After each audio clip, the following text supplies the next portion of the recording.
Hello students, मैं करतार सिंह तंवर आपका English के क्लास में हार्दिक अभिनंदन करता हूं। I welcome all of you guys. दोस्तों, आज हम एक बहुत ही इंटरेस्टिंग टॉपिक पढ़ने वाले हैं। मोस्ट अवेटेड टॉपिक है। स्टूडेंट्स काफ़ी सारी डिमांड कर रहे हैं इस टॉपिक के बारे में कि सर फोनेटिक्स की क्लास लीजिए। तो ये बहुत प्यारा टॉपिक है, बहुत कुछ समझने का है, प्रैक्टिकल टॉपिक है, काफ़ी इंटरेस्टिंग है, बच्चों को थोड़ा सा डिफिकल्ट भी लगता है। तो आज इस अच्छे एक टॉपिक की हम शुरुआत करने वाले हैं दोस्तों। Here we go. टॉपिक है आपका फोनेटिक्स। फोनेटिक्स जो है ये है क्या? एक्चुअली इसमें देखो ICS लगा हुआ है लास्ट में। तो फोनेटिक्स क्या है? एक साइंस है, एक प्रकार की ये साइंस है। अगर हम बात करें फोनेटिक्स की, तो फोनेटिक्स इज अ साइंस। किस चीज की साइंस है? लोग बोलते कैसा है, कैसे बोलते हैं, ह्यूमन स्पीच क्या है, उसको बोलने का जो तरीका है वो कैसे है। तो science of sound of human speech, A science of sound of human speech. ये एक इंपॉर्टेंट बात ध्यान रखें आप। ये साइंस है जिसमें ह्यूमन स्पीच जो होता है, जो आदमी बोलता है, उसका साउंड कैसा निकलेगा, किस तरह से बोले वो, उसके ऊपर। और खासकर हम बात कर रहे हैं इंग्लिश के वर्ड्स की। तो इसमें क्या होता है, फोनेटिक्स में 3 पार्ट होते हैं। फोनेटिक्स में 3 पार्ट्स होते हैं। 3 तरीके से आप समझते हैं इन चीजों को। देखिए, एक होता है प्रोडक्शन, एक होता है ट्रांसमिशन, एक होता है रिसेप्शन। नाम से ही समझ में आ रहा होगा। प्रोडक्शन मीन्स इसमें आपको साउंड को प्रोड्यूस करना होता है। जो ह्यूमन साउंड्स हैं, जो ह्यूमन स्पीच है, उनको प्रोड्यूस करना है। किस तरह से प्रोड्यूस करना है, इसमें वो आता है। तो इसे आप कहते हैं articulatory term. Articulatory term, articulate करते हैं। इसमें आप साउंड को आर्टिकुलेट करते हैं, प्रोड्यूस करते हैं। आर्टिकुलेट मीन्स बनाना, मेक करना। तो साउंड्स को आर्टिकुलेट किया जाता है। उसमें आपके लिप्स, आपके टीथ, आपके लंग्स, आपकी एयर, रेस्पिरेटरी सिस्टम सब इन्वॉल्व होते हैं। तो साउंड कैसे बनते हैं? लिप से बनेंगे, हार्ड पैलेट, सॉफ्ट पैलेट, कौन कौन से ऑर्गन्स ऑफ स्पीच यूज होंगे, ठीक है ना। माउथ यूज होगा, नोज यूज होगा। तो आपको साउंड्स को प्रोड्यूस करना है। तो एक तो प्रोडक्शन आता है, आर्टिकुलेटरी टर्म यूज होती है। एक ट्रांसमिशन होता है कि आप उसको, जो आपने प्रोड्यूस किया, उसको ट्रांसमिट करना है, उसको एक से दूसरे व्यक्ति तक पहुंचाना है, उसको आप बोलते हैं ट्रांसमिशन। इसमें आप कह सकते हैं अकूस्टिक टर्म है ये। इसमें ध्वनि बनाएंगे, ट्रांसमिट करेंगे। और एक होता है रिसेप्शन। रिसेप्शन मीन्स कि एक तो साउंड को प्रोड्यूस करेगा, उस साउंड को प्रोड्यूस करके फिर वो उसको ट्रांसमिट करेगा, और दूसरा उसको रिसीव करेगा। एक प्रोड्यूस करेगा, दूसरा उसको रिसीव करेगा, और बीच में उसको ट्रांसमिट किया जाएगा। तो प्रोडक्शन, ट्रांसमिशन और लास्ट में रिसेप्शन, उसको ग्रहण करेगा, सुनेगा। तो ये ऑडिटरी होता है, ये ऑडिटरी टर्म है। समझ रहे हैं आप लोग? तो फोनेटिक्स क्या है? एक science of sound of human speech. Human speech के बोलने का एक साइंस है। कैसे बोलते हैं, कैसे प्रोड्यूस करते हैं साउंड को, कैसे ट्रांसमिट करते हैं, ठीक है ना। और कैसे उसको आप रिसेप्शन, मतलब कैसे उसको रिसीव करते हैं, कैसे ऑडियो, कैसे उसको आप सुनते हैं। तो 3 चीज़ें इसमें आती हैं, प्रोडक्शन, ट्रांसमिशन, और फिर थर्ड आता है आपका रिसेप्शन, ठीक है। अच्छा, इसके लिए ना आपको कुछ क्या होता है, साउंड्स की जरूरत पड़ती है हम लोगों को। इसमें कुछ साउंड्स होते हैं, 44 sounds are there in English, और जिन्हें हम कहते हैं फोनीम। क्या कहते हैं उनको हम लोग? फोनीम। Phone means sound. तो इंग्लिश में 44 साउंड्स होते हैं जिन्हें हम फोनीम कहते हैं। तो there are 44 phoneme, there are 44 sounds. Phoneme क्या है? अगर हम फोनीम की बात करें तो the smallest significant, the smallest significant unit, significant means meaningful unit of sound, the smallest significant unit of sound, sound की सबसे छोटी अर्थपूर्ण जो इकाई है उसे आप फोनीम कहते हैं। और इंग्लिश में 44 फोनीम्स या 44 साउंड्स होते हैं, ठीक है ना। और इन फोनीम्स का अध्ययन करने के लिए एक होती है फोनोलॉजी, फोनोलॉजी जिसे कहते हैं हम लोग, LOGY का साउंड हमेशा लजी आता है, तो इसे आप फोनोलॉजी कहेंगे, सही उच्चारण का फोनोलॉजी होगा। तो जो फोनोलॉजी है, इसमें क्या होता है, जो आपका साउंड सिस्टम है उसका स्टडी किया जाता है। The study of sound system, ये जितने भी आपके 44 साउंड्स हैं इनका स्टडी करना, इनको कैसे प्रोड्यूस करते हैं, कैसे ट्रांसमिट करते हैं, इनको कैसे सुनने में ध्यान रखा जाता है, ये पूरा जो लिंग्विस्टिक है ना साउंड का, the linguistic of sound system is known as phonology. इसको आप फोनोलॉजी कहते हैं। और फोनोलॉजी में फोन मतलब साउंड्स के बारे में अध्ययन किया जाता है। बात समझ आ रही है आप लोगों को, ठीक है ना। अच्छा, इंग्लिश में दोस्तों एक बड़ी प्रॉब्लम रही है जो हमारे हिंदी लैंग्वेज में नहीं है। कई बार आपने इसके ऊपर ना चुटकुले भी सुने होंगे कि इंग्लिश में हम जो बोलते हैं ना वो हम लिखते नहीं हैं, और जो हम लिखते हैं वो बोलते नहीं। What we write we don't speak, and whatever we speak we don't write. There is a difference between writing and speaking. Sometimes a word, a letter sounds different in other word. कई बार ओ का sound देगा, कई बार वो ए का sound देगा, कई बार वो ई का साउंड दे देगा। तो एक बड़ी प्रॉब्लम हमारे इंग्लिश के अंदर है। इंग्लिश में एक्चुअली दिक्कत क्या है दोस्तों, अगर हम इंग्लिश की बात करें तो इंग्लिश में ना जो लेटर्स बात करें तो लेटर्स जो है वो 26 होते हैं, लेकिन अगर हम साउंड्स की बात करें इंग्लिश में तो इंग्लिश में साउंड्स होते हैं 44, लेटर होते हैं 26 और साउंड्स होते हैं 44। ये जो 26 लेटर्स हैं ना आपके, इन 26 लेटर में आपको ध्यान होगा हमारे पास कुछ तो वावल्स होते हैं, वावल्स, और कुछ होते हैं कॉन्सोनेंट्स। वावल्स की संख्या 5 होती है, कॉन्सोनेंट्स की संख्या 21 होती है। 26 में से 21 तो कॉन्सोनेंट्स होते हैं और 5 जो होते हैं वो हमारे वावल्स होते हैं, ठीक है ना। वावल्स पता होंगे आपको, A, E, I, O, U, ये वावल्स होते हैं। और कॉन्सोनेंट्स की बात करें तो A, E, I, O, U के अलावा इंग्लिश अल्फ़ाबेट में जो लेटर बच गए वो सारे कॉन्सोनेंट्स होते हैं। ये होते हैं लेटर्स, अक्षर जिनसे शब्द बनते हैं, और इनको बोला जिनसे जाता है उनको बोलते हैं साउंड्स। और इंग्लिश में बड़ी प्रॉब्लम है कि लेटर्स तो ओनली 26 है, but there are 44 sounds. Sounds कितने हैं इंग्लिश में? 44 हैं। बस this is the reason behind that mistake, that problem, कि इंग्लिश में whatever we speak we don't write, and whatever we write we don't speak, because letters are 26 only and sounds are 44। तो हमें 26 letter से 44 sounds बनानी होती हैं। तो many times we have to produce many sounds only with the help of a letter।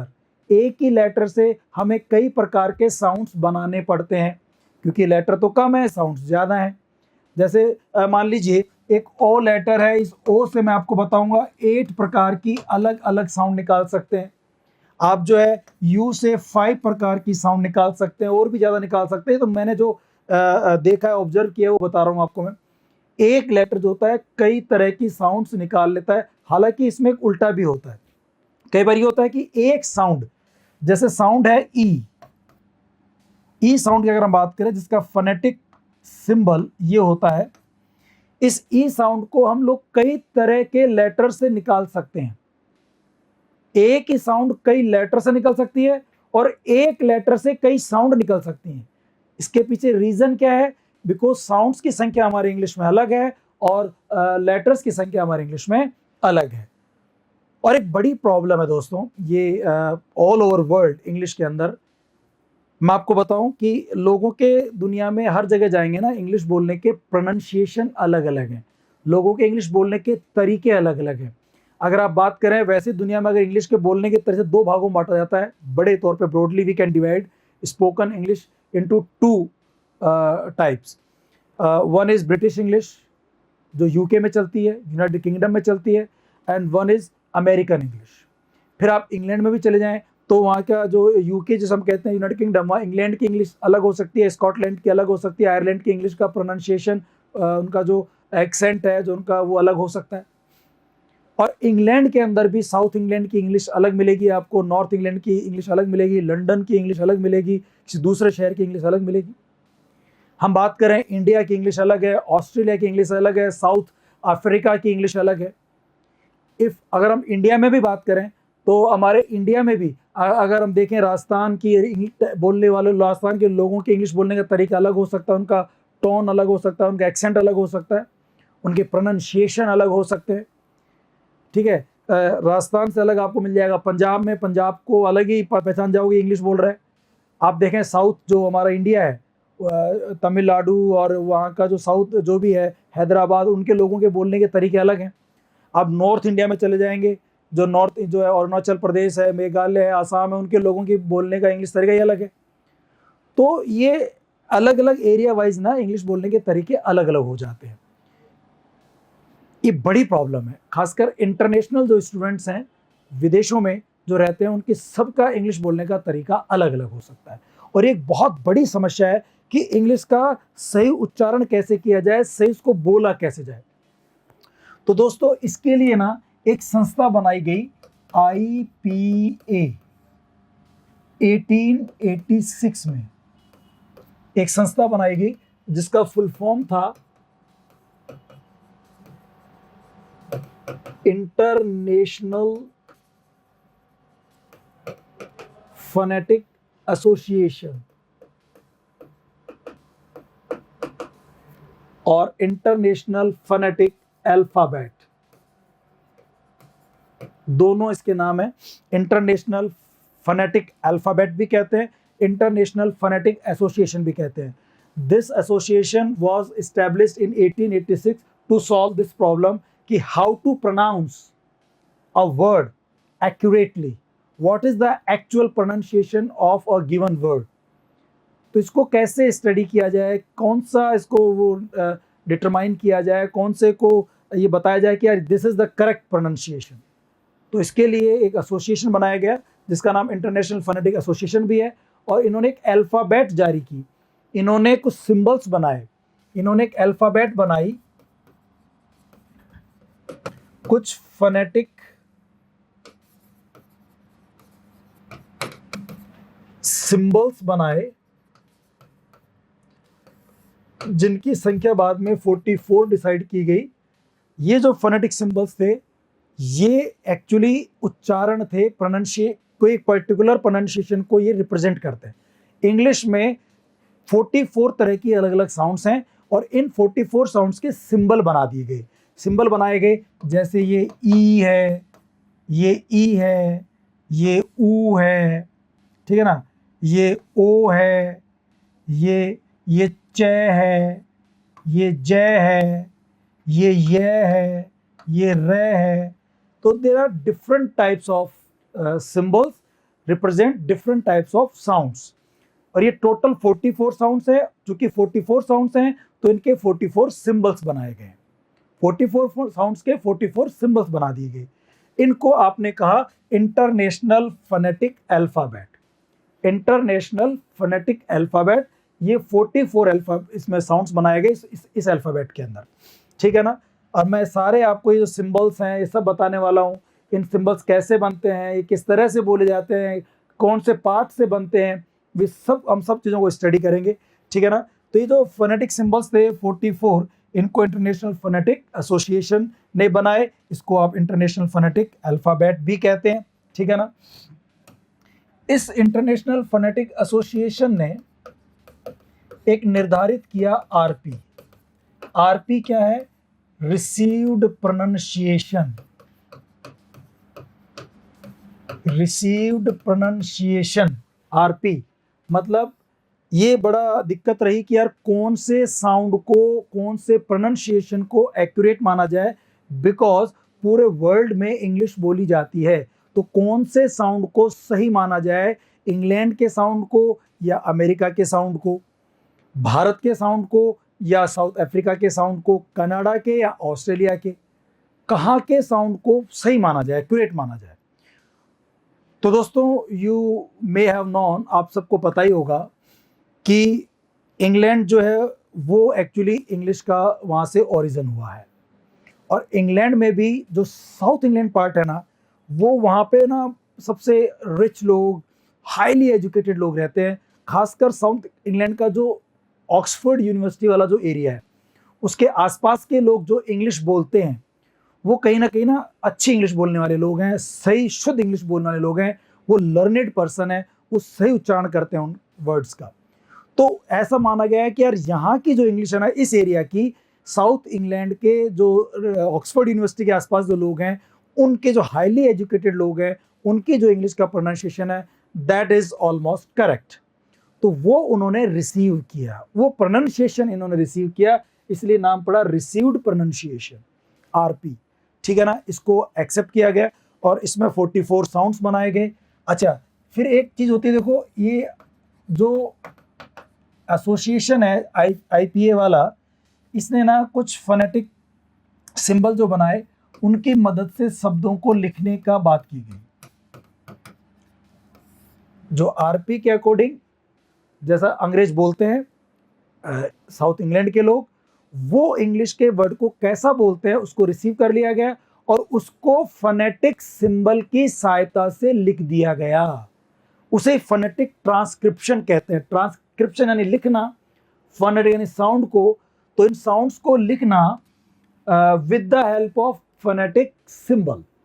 Phonetic symbol की सहायता से वर्ड को लिख देना। जैसे मैं बात करूं, आपको बताऊं, जैसे कैट वर्ड है, CAT, कैट, इसको कैट कहते हैं। तो इन्होंने लिख दिया कै के लिए के, आई के लिए ये और टे के लिए टी।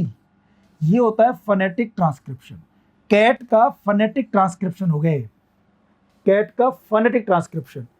तो किसी शब्द को फोनेटिक सिंबल की सहायता से लिखना फोनेटिक ट्रांसक्रिप्शन कहलाता है।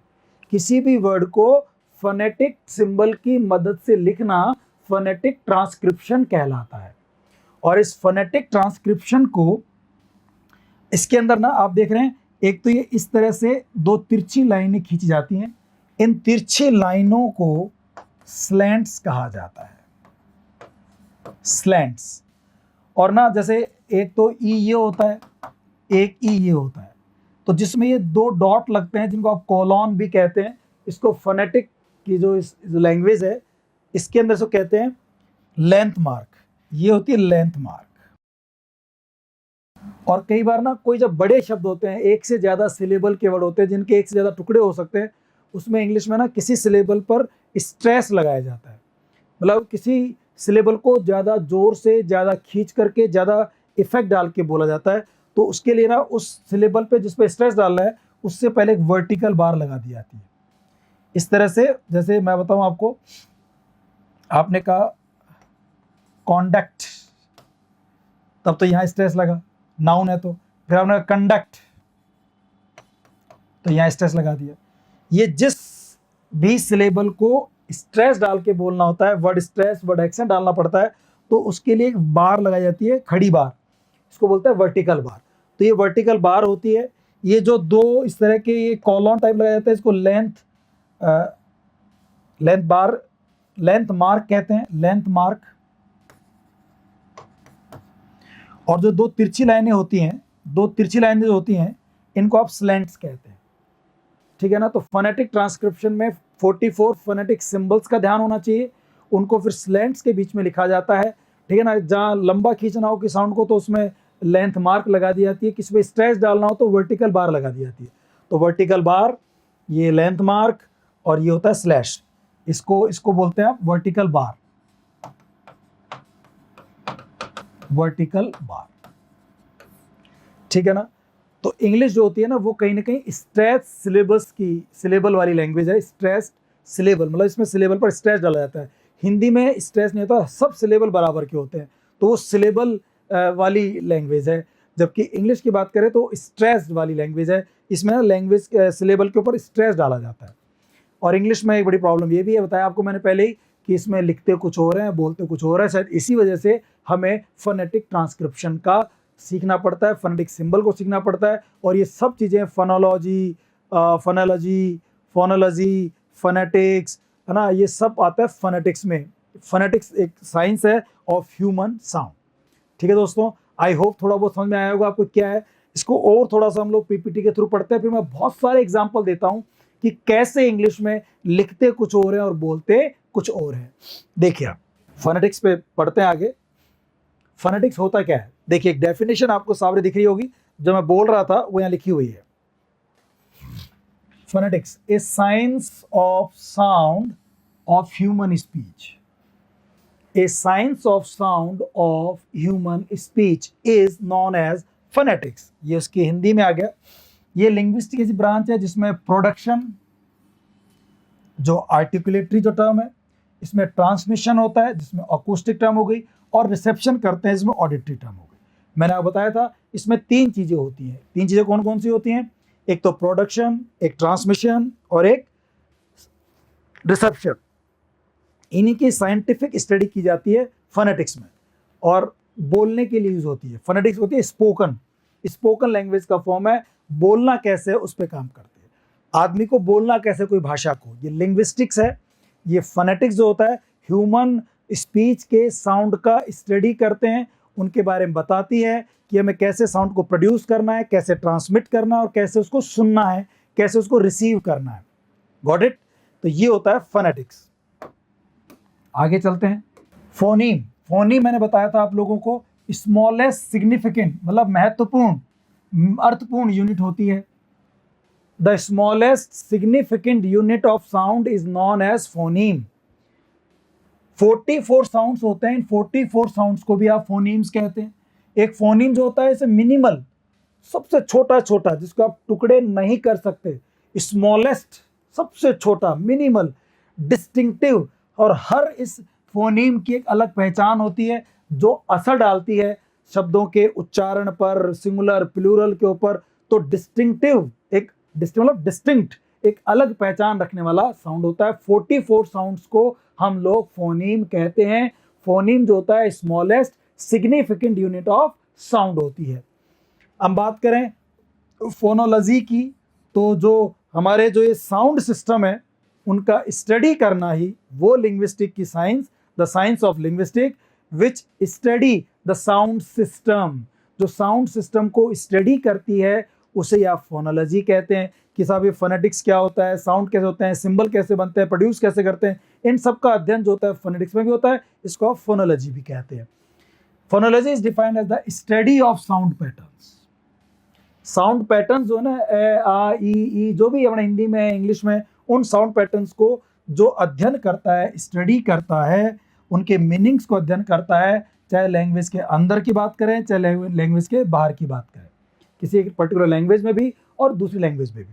It is the branch of linguistic that deals with system of sounds.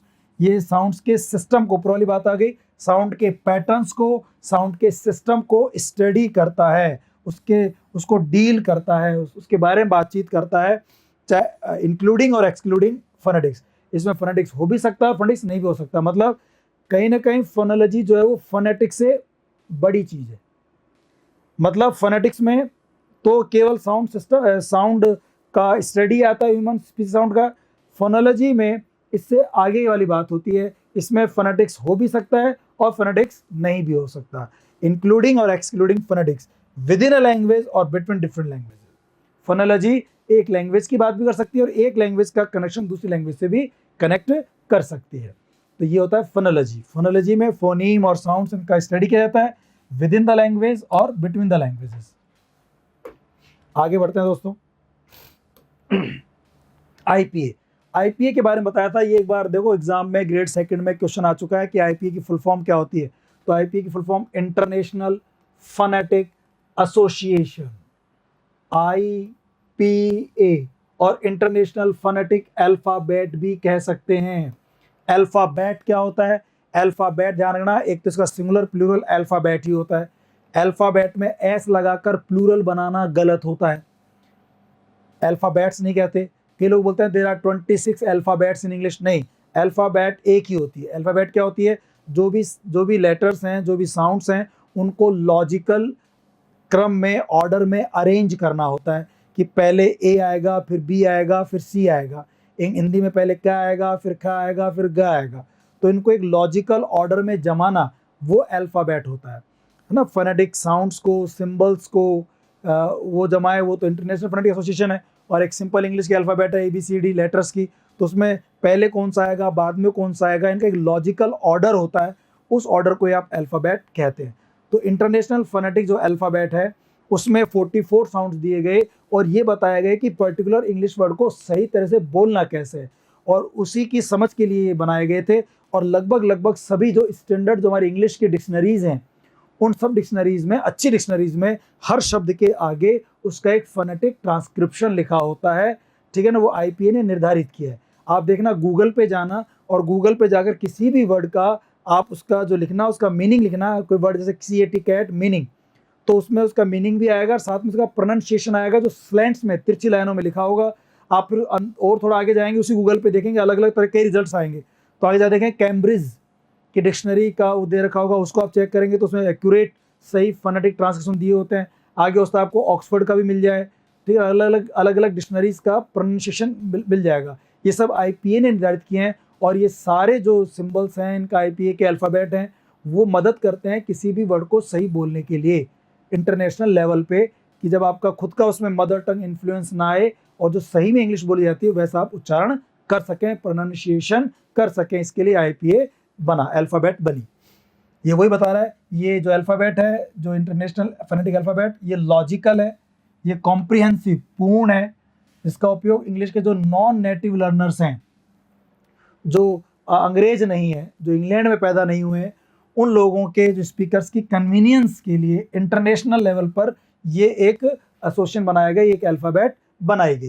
इसमें अल्फ़ाबेट में सिंबल्स होते हैं, मतलब 44 सिंबल्स होंगे, जो इंग्लिश वर्ड के सही उच्चारण के लिए यूज़ किए जाते हैं, सही प्रोनाउंसिएशन के लिए यूज़ किए जाते हैं। ये जो इंटरनेशनल फोनेटिक एसोसिएशन अल्फ़ाबेट जो है, इसको IPA कहा जाता है, और इसका प्रयोग इंग्लिश की अधिकांश स्टैंडर्ड डिक्शनरीज में किया जाता है।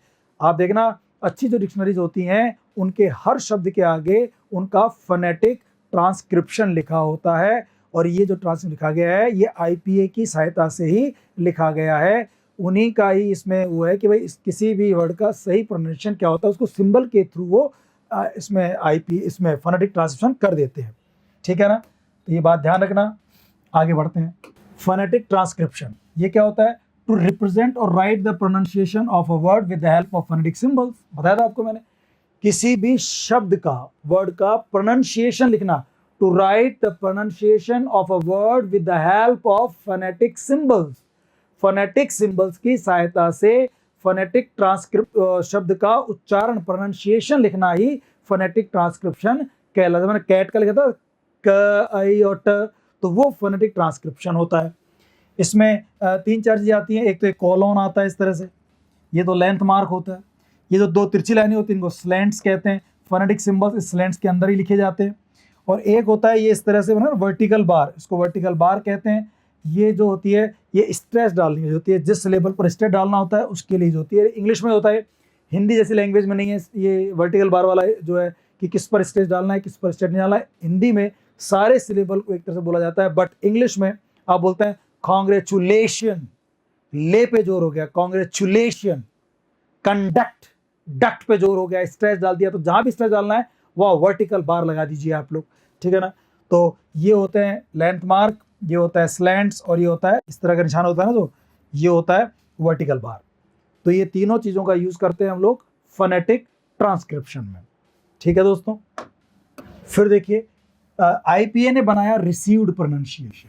रिसीव्ड प्रोनाउंसिएशन बताया आपको मैंने कि जो ऑक्सफोर्ड यूनिवर्सिटी और साउथ इंग्लैंड के आसपास जो लोग रहते थे, उनके लोगों से प्रोनाउंसिएशन उन्होंने रिसीव किए, स्वीकार किए।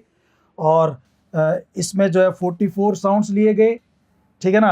अच्छा, इंग्लिश समझो ना, हाईली डिफेक्टिव है।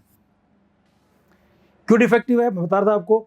देर आर ओनली 26 लेटर्स। लेटर्स कितने हमारे यहाँ? 26। साउंड्स कितने हमारे यहाँ? 44। इसलिए whatever we write we don't speak, and whatever we speak we don't right.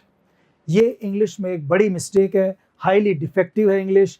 इसके पीछे रीजन यही है। कोई आपसे पूछे कि यार तुम्हारे इंग्लिश में बोलते कुछ और है, लिखते कुछ और है, चक्कर क्या है, तो अभी बोलेंगे भाई हमारी इंग्लिश चक्कर ये है कि लेटर तो 26 ही हैं लेकिन साउंड 44 हैं, तो हमें कम लेटर से ज़्यादा साउंड बोलने पड़ते हैं। तो कई बार एक ही लेटर एक से ज़्यादा साउंड देता है, और उल्टा भी होता है, कई बार एक ही साउंड एक से ज़्यादा लेटर से भी रिप्रेजेंट किया जा सकता है। ये थोड़ा सा डिफेक्ट है हमारे इंग्लिश में, लेकिन इस डिफेक्ट को दूर करने के लिए ही इंटरनेशनल फोनेटिक अल्फ़ाबेट बनाई गई, जो आपको बताती है कि साउंड को कैसे प्रोड्यूस करना है, कैसे बोलना है, कैसे प्रोनाउंस करना है। उसके लिए उन्होंने 44 फोनेटिक सिंबल्स बनाए। बात समझ आ रही है आपको? उन सारे फोनेटिक सिंबल्स के बारे में, सबके बारे में बात करेंगे। ये डिफेक्टिव लैंग्वेज है, थोड़ा आप इसको भी देख लीजिए किस तरह से डिफेक्टिव है, क्या प्रॉब्लम है इसमें, वो भी देखते हैं। उससे पहले देखिए आप, इंग्लिश जो अल्फ़ाबेट है ना, ये बहुत ज़्यादा डिफेक्टिव है। वो बताया साउंड 44 है, 20 लेटर्स हैं, वो उस इंग्लिश की हमने हिंदी कर दी यहाँ पे, ठीक है ना। इसलिए हम जो लिखते हैं वो बोलते नहीं, जो बोलते लिखते नहीं। हिंदी में लेकिन सही है, हिंदी में हम जो कुछ बोलते हैं वही लिखते हैं, और जो कुछ लिखते हैं वही बोलते हैं, क्योंकि यहाँ लेटर्स और साउंड की संख्या क्या है, समान है, कोई दिक्कत ही नहीं आती। और वैसे भी इंग्लिश जो है स्ट्रेस वाली लैंग्वेज, स्ट्रेस डालती है वर्टिकल बार वगैरह से इनसे, जबकि हमारी हिंदी जो है वो सिलेबल टाइप लैंग्वेज है, हर सिलेबल को बराबर तरीके से देखा जाता है। आई होप यहाँ तक बात समझ आ गई आप लोगों को, थोड़ा पता चल गया कि हम IPA या फोनेटिक्स क्यों पढ़ रहे हैं। पढ़ने का कारण सिंपल सा है कि इंग्लिश में जो है ना वो बड़ा डिफेक्टिव है। यहाँ दिक्कत रहती है कि आपको बोलते कुछ हो रहे, लिखते कुछ हो रहे, तो किसी भी शब्द का सही उच्चारण क्या है वो समझ में कैसे आए, ठीक है ना। देखिए आप, इंग्लिश में दिक्कत क्या है, एक लेटर, कोई एक लेटर जो है can represent more than one sound.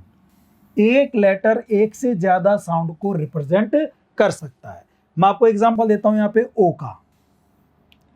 ओ जो है, ओ वोवल लेटर है, ये 8 प्रकार की साउंड निकाल सकता है। 8 प्रकार की अलग अलग साउंड्स निकाल सकता है, 8 प्रकार की। देखो बात बताऊं, बहुत अच्छा एग्जांपल है, मैं हर जो अपने ऑफलाइन क्लास होती सब देता था। जैसे देखो आप, DO में ओ है, और हमें कई बार क्या लगता है कि साहब ओ तो जो है ये ओ का साउंड देगा, ऑरेंज। तो अगर आप ये गलत फहमी पाले बैठे हैं कि ओ हमेशा ओ का ही साउंड देगा, ये गलत है। हिंदी में ऐसा होता है कै का ही साउंड देगा, ई का ही साउंड देगा, ओ का ही साउंड देगा, बट इंग्लिश में ओ हमेशा ओ का साउंड दे ये जरूरी नहीं है। देखिए आप, DO, क्या इसको डो कहेंगे आप? DO को डो कहते हैं क्या? DO को डो कहेंगे क्या? इसे क्या कहते हैं हम लोग? डू, इसे डू कहते हैं। और डू में साउंड आ रहा है किसका? ऊ का। यहाँ ओ ऊ की साउंड निकाल रहा है, डू। ऐसे TO ये भी ऊ की साउंड निकाल रहा है। अच्छा, कई बार हम जैसे हिंदी वाले जो लोग हैं ना, वो कई बार हम दिमाग लगा लेते हैं कि यार ये तो नियम ऐसा हो गया, 2 लेटर का शब्द है, DO TO और ओ लास्ट में आ रहा है, तो इसका साउंड ओ नहीं, इसका साउंड तो ऊ आएगा। तो इसे हम क्या बोल देंगे साहब, ये डू हो गया, और TO ये टू हो गया। ऐसा नियम बन गया, तो इसका ऊ बनेगा हमेशा। तो फिर क्या, GO क्या बनेगा? जो आप सोच रहे हैं वो बनेगा क्या? क्या ये भी ऊ का साउंड लगेगा? नहीं। अब इसका साउंड अलग आ गया, GO को बोलते हैं, जो आप सोच रहे हैं वो नहीं, इसको बोलेंगे गो, GO गो। ऐसे होता है NO क्या होता है? नो। हम बोलते हैं नो, नहीं, नो बेबी नो, आई से गो, नो, ठीक है ना। तो ऐसे न्यो भी नहीं बोलना अपने को, गो न्यो नहीं, मुंह को टेढ़ा मेढ़ा नहीं, जरूरत नहीं है। आप सिंपल बोलो नो, गो। तो ओ देखो, ओ का साउंड दे रहा है, या ऊ का साउंड दे रहा है। गो में ओ का साउंड दे रहा है, नो ओ का साउंड दे रहा है, ओ का साउंड, ऊ का साउंड दे रहा है, या ओ का साउंड दे रहा है। एक ही लेटर जो है 2 साउंड दे चुका है अब तक, ऊ का और औ का। अब देखो आप, आगे और भी हैं, ओ के 8 साउंड्स हैं। देखिए, TODAY, इसको टडे कहते हैं। क्या कहते हैं? टडे। हालांकि इसको टुडे भी कहा जाता है, तो टुडे में ऊ भी हो सकता है, और उसको टडे भी कहते हैं। तो ये ए का साउंड हो गया, हल्का सा ए, टडे, टडे। और देखो WOMAN में ये वुमन है, जो सिंगल एक औरत होती है। लेकिन अगर इसका प्लूरल बना दें WOMEN, MEN सिंगुलर होता है, MEN प्लूरल होता है, ए और ई का अंतर है। जैसे ही WOMEN हो जाएगा, प्लूरल हो जाएगा, आप देखना, सोचा नहीं होगा आपने, इसका प्रोनाउंसिएशन बिल्कुल ड्रामेटिकली चेंज हो जाएगा। जो वुमन था, ऊ का साउंड जो आ रहा था, वो देखो यहाँ पे विमेन बन जाएगा, प्लूरल बनते क्या बन जाएगा, विमेन। ये जो आप देख करके घबराना मत, ये तिरछी लाइनों में जो लिखे हुए हैं अजीब अजीब से, ये सब फोनेटिक सिंबल्स हैं। ये मैंने पूरे नोट्स में लिख दिए हैं फोनेटिक सिंबल्स। जब आप पूरा फोनेटिक सिंबल का टॉपिक पढ़ लेंगे, समझ जाएंगे, तो ये सारे सिंबल भी आपको समझ में आ जाएंगे, कोई दिक्कत नहीं होगी। अभी एक बार इनको देखकर अनदेखा कर दो, बट थोड़ा समझ लो। ये तो फोनेटिक सिंबल्स हैं, ये स्लैंट्स है, तिरछी लाइनें, ये जो ऊपर डॉट लगा हुआ है, जो खड़ी लाइन लगी हुई है, वर्टिकल बार बोलते हैं इसको, ठीक है ना। और ये सारे बीच वाले सिंबल्स हैं। ये सब सिंबल्स मैं आपको पढ़ा दूंगा, याद करा दूंगा, समझा दूंगा, पूरी साइंस की तरह पढ़ेंगे इसको हम लोग, बड़ा मजा आने वाला है इसकी। दोस्तों आपकी 15 से लेके 20 घंटे की क्लास होती है फोनेटिक सिंबल्स की, फोनेटिक ट्रांसक्रिप्शन की, इसके ऑर्गन्स की, पर पूरा फोनेटिक्स की अगर हम बात करें तो ये लगभग 15 to 20 आवर्स की क्लास होती है, ठीक है ना। अभी मैं आपको बेसिक बता रहा हूं, फिर इसकी हम एक एक बात करेंगे, सारा टॉपिक पढ़ेंगे, 15-20 घंटे का पूरा पढ़ेंगे टॉपिक को।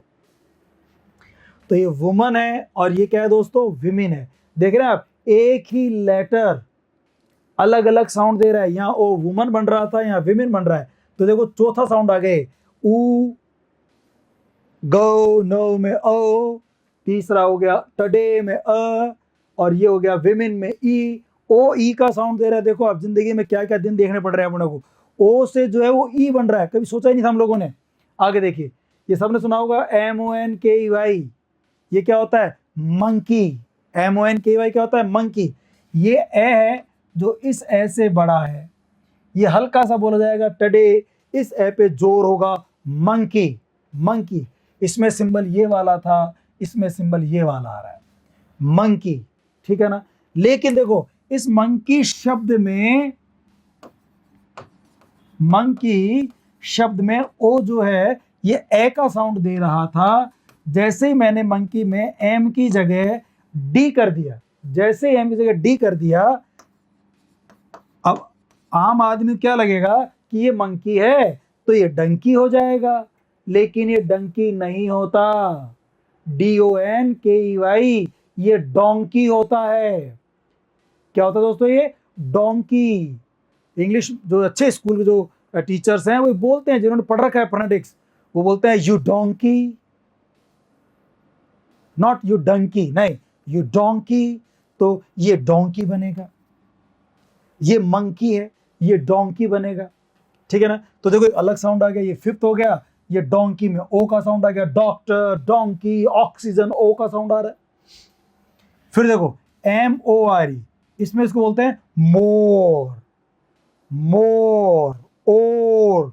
तो ये ओ का साउंड आ गया, ओ, इस ओ से लंबा खींच दिया इसको, मोर, चोर, CHORE, चोर, मोर। चोर क्या होता है, चोर वो चोरी करने वाला चोर नहीं है, CHORE, चोर। चोर होता है घर के छोटे मोटे काम, है ना, जैसे कपड़े सुखा दिए, झाड़ू पकड़ा दी मम्मी को, लहसुन छील दिए, चादर बिछा दी, ये छोटे मोटे काम है घर के, इनको आप बोलते हैं चोर। तो do you help with chores, क्या आप घर के छोटे मोटे काम मदद करते हैं, चोर्स, ठीक है ना। तो ओ से साउंड किसका आ रहा है, ओ, चोर, मोर, ओ का साउंड आ रहा है। तो देखो एक अकेला ओ, बेचारा अकेला ओ, कितना काम करना पड़ रहा है उसको। अब तक वो 7 साउंड निकाल चुका है, और अब गजब तो लास्ट में करेगा। ओ जो कि वॉवल है, वो देखो यहाँ पर 1 बन रहा है, ONE1, और 1 जो वह होता है, ये तो कॉन्सोनेंट होता है। तो देखो बेचारा ओ यहाँ पर कॉन्सोनेंट का साउंड भी दे रहा है। तो एक ही लेटर पर कितने सारे काम थोप दिए गए कि भैया आपको 8 साउंड्स निकालने हैं। तो कैसे अंदाज लगाएं हम कि साहब ओ का क्या हम ओ को ओ बोल दें, ए बोल दें, नहीं, अलग अलग शब्दों में इनके अलग अलग उच्चारण होते हैं। इसलिए ये कहा जाता है कि आप इंग्लिश को अपने मन से नहीं बोल सकते। इंग्लिश को या तो आप 3 तरीके हैं, अगर आपको सही इंग्लिश बोलना सीखना है तो दोस्तों आपके पास 3 तरीके हैं, अभी सुन लीजिए आप लोग। 3 तरीके कौन कौन से हैं? एक सबसे बेस्ट तरीका है जो सबसे कम पॉसिबल भी है। सबसे बेस्ट तरीका क्या है कि आप इंग्लैंड चले जाएं, इंग्लैंड में भी एक काम करें, आप ऑक्सफोर्ड यूनिवर्सिटी में एडमिशन ले लें या उसके आसपास रहें और वहाँ के हाईली एजुकेटेड पीपल को सुने, उनसे बातचीत करें, तो उससे हो सकता है आपके प्रोनाउंसिएशन एक्यूरेट हो जाए, जो as far as I think हमारे लिए पॉसिबल नहीं होता कि इतनी चीज़ सीखने के लिए वहाँ जाएं। हालांकि जो बहुत पैसे वाले लोग हैं वो जाते हैं, पढ़ते भी हैं, उनके फोनेटिक्स, उनके प्रोनाउंसिएशन ठीक भी हो जाते हैं। एक दूसरा चांस ये है कि आप साउथ इंग्लैंड के ऑक्सफोर्ड यूनिवर्सिटी के प्रोफेसर को अपने इंडिया में बुला लो, अपनी यूनिवर्सिटी में बुला लो, अपने स्कूल कॉलेज में बुला लो और उनसे आप पढ़ाई करो। तो हर यूनिवर्सिटी, हर कॉलेज ये अफोर्ड भी नहीं कर सकती कि वहाँ के प्रोफेसर को बुला के उनको सैलरी दे सके हम लोग। तो फिर तीसरा तरीका ये है कि मेरे जैसे किसी बेचारे टीचर से थोड़ा बहुत आप समझ लीजिए, फोनेटिक्स को, सिंबल को समझ लीजिए, इसकी साइंस को समझ लीजिए और फिर हर शब्द का उच्चारण डिक्शनरी में देखिए। और आजकल तो बहुत अच्छी फैसिलिटी आपके पास अवेलेबल है कि फ़ोन में जाइए, गूगल पर जाइए, उस वर्ड को लिखिए, सामने उसका फोनेटिक ट्रांसक्रिप्शन लिखा होता है और एक स्पीकर भी होता है, उस स्पीकर को दबाइए और जैसे स्पीकर को दबाएंगे वो उसके साउंड को बोल कर बताएगा और सामने फोनेटिक ट्रांसक्रिप्शन लिखा हुआ है, उसको देख लीजिए और उससे आप इजीली उसके उच्चारण को, प्रोनाउंसिएशन को समझ सकते हैं। तो as far as I think जो तीसरा तरीका बताया ना आपको मैंने कि आप फोनेटिक्स ट्रांसक्रिप्शन को, फोनेटिक्स को पढ़ लें, समझ लें, ठीक है ना, और उसके बाद हर वर्ड का प्रोनाउंसिएशन सुन करके फिर बोलें, अपने मन से ना बोलें। अपने मन से बोलेंगे तो बोल नहीं पाएंगे क्योंकि एक ही लेटर अलग अलग साउंड देता है। और ये तो केवल काम ओ ने किया है, ऐसे देखिए आप यू का भी ऐसे काम है और भी वॉवल साउंड का ऐसे काम है। देखिए अगर हम यू की बात करें तो क्या यू का साउंड देता है केवल? देखना है तो वॉवल है, अलग अलग साउंड दे सकता है। अलग अलग कितनी? 5 प्रकार की अलग अलग साउंड्स। जैसे ना पीयूटी, पीयूटी आप सब जानते हैं। पीयूटी क्या बोला आपने? पुट। तो पे ऊ टे, तो ये यू जो है ये ऊ का साउंड दे रहा है। पुट में जो ये यू है ये ऊ का साउंड दे रहा है, पुट। अब पुट में पीयूटी में एक टी और जोड़ दिया हमने, पीयूटी, तो हमें क्या लगेगा कि वो पुट है तो ये पुटट हो जाएगा, पुटट, पुटट नहीं। जैसे ही टी जुड़ गया एक नया शब्द बन गया और हर शब्द का प्रोनाउंसिएशन हमें एक स्टैंडर्ड इंग्लिश डिक्शनरी में देखना चाहिए, कंसल्ट करना चाहिए, या गूगल पे जाके ऑक्सफोर्ड या कैम्ब्रिज की जो स्टैंडर्ड डिक्शनरीज हैं उनमें उनका प्रोनाउंसिएशन हमें चेक कर लेना चाहिए ताकि आपकी अच्छी प्रैक्टिस हो जाए। तो ये जो पुट है ये टी जुड़ते ही अब ये पुट नहीं रहा, ये बन गया पट। क्या बन गया दोस्तों? पट। जो गोल्फ होता है ना, गोल्फ खेल के अंदर गेंद को हिट करते हैं गोल्फ स्टिक से और जब वो होल के पास चली जाती है, नजदीक चली गई, तो उसको ना धीरे से हल्का सा मार के उस होल में पहुंचाते हैं। वो तो हल्का सा हिट करना होता है उस बॉल को, वो कहलाता है पट। क्या कहलाता है दोस्तों? वो पट कहलाता है। तो टी जुड़ते ये यू जो है वो ऊ का साउंड दे रहा था, अब ये ए का साउंड हो गया, पट। ठीक है ना? ऐसे देखना, B U C, B U S bus होता है, बी यू टी बट होता है, बट पट, लेकिन पी यू टी पुट होता है, P U T put, B U T but. अजीब सी बात है, P U T put, B U S bus. लेकिन जैसे ही बस में आप वाई जोड़ देंगे, जैसे ही बस में वाई जोड़ देंगे तो ये ध्यान रखना, बस वाई, बसी ऐसे या बूसी ऐसे नहीं होगा कि साहब ये यू तो यहाँ ऊ का साउंड दे रहा था तो यहाँ भी ऊ का साउंड दे सकता है क्या? बूसी। तो आप ऐसे बोलते हैं क्या? Don't disturb me, I am Bussy today, आज मैं बूसी हूँ। नहीं, बूसी नहीं आएगा। अब आप कितना अचंभा होगा आपको कि यहाँ पे जो यू है ना ये ई का साउंड दे रहा है। यू किसका साउंड दे रहा है? ई का। और ये क्या बनेगा, बूसी बसी बसाई नहीं, ये बनेगा बिजी, और ये ई का साउंड देगा। बी, इसको अभी सिंबल्स को मत देखो आप, ये बाद में देख लेना जब समझ में आ जाए पूरे। अभी आप तो हिंदी में समझ लो एक बार, बी यू एस वाई बन जाएगा बिजी, बिजी, बिजी, है ना, ई बिजी, ई का साउंड आएगा। तो देखो यू से ई आ गया, और यहां पर बी यू एस वाई में आपने क्या किया, बी यू एस वाई में बिजी था, एस की जगह हमने लगा दिया आर। अब ये बिजी था तो क्या ये बिरी होगा, बी यू आर वाई क्या बिरी हो जाएगा, नहीं, अब ये बिरी नहीं होगा, इसका एक अलग ही साउंड आ रहा है।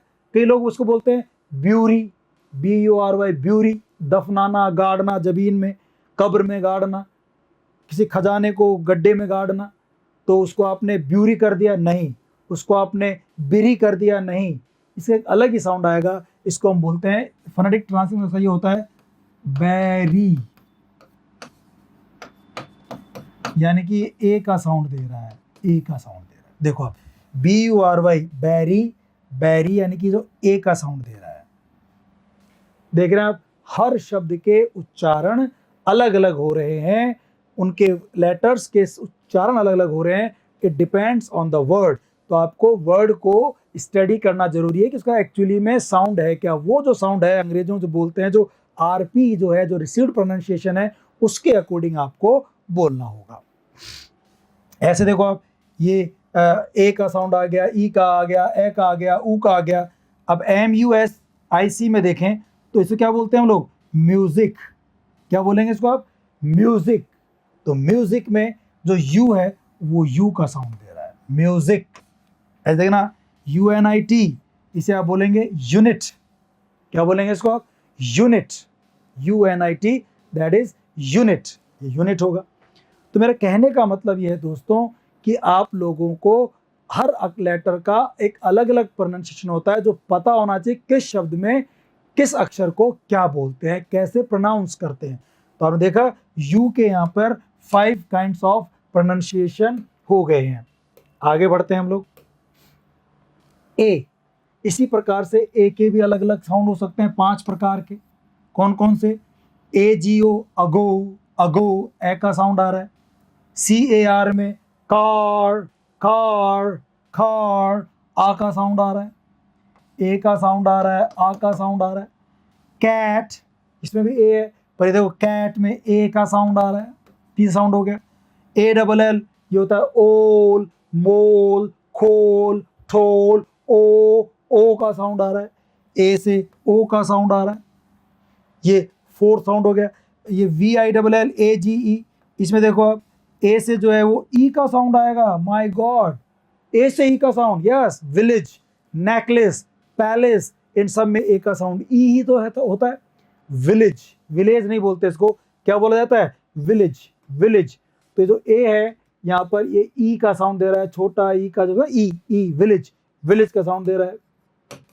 तो देखो एक ही लेटर ए 5 अलग अलग प्रकार के साउंड दे रहा है।